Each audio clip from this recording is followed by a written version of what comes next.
What got me into 40k? Never played because the building and painting seems daunting. So, yeah, you know what? It kind of is. It absolutely kind of is. What got me into 40k was actually... There's someone in the chat right now called Auntie Julie 404. She did, but not out of any choice of her own. Out of me being a very annoying child. I was hanging out with my grandparents maybe about, got to be going on 23, 24 years ago now. And I was in like Sainsbury's or Asda at the time, something like that. I was in like Safeway or Sainsbury's, or it was probably something that doesn't exist anymore, like Woolworths. And I saw this magazine. This magazine was called White Dwarf.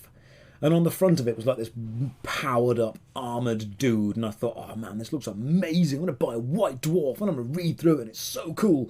And halfway in the White Dwarf, I realised, oh, this is like a modelling magazine. But it was still cool because there were stories. And then I saw a full-page advert for a fantasy battle starter set. And it was the Empire versus the Orcs.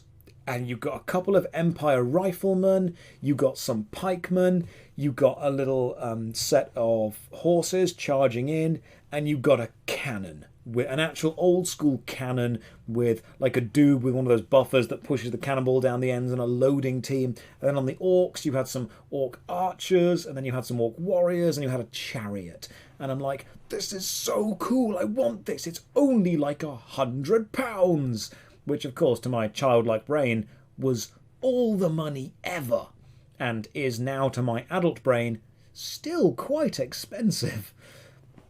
But yeah, I ended up talking about this army set for so long that my auntie went, fine, you can have it, just stop talking about it. No, she was nicer than that. But it was really, really cool. She walked up and she was like, hey, here's the set you've been talking about. I'm like, this is amazing. So I clipped it apart and I built it. And I don't know where those models are, because obviously everyone over the years loses models and stuff. But from then on, I realised that clipping off tiny bits of plastic, gluing them together and then rolling some dice with people that you like, actually really good fun.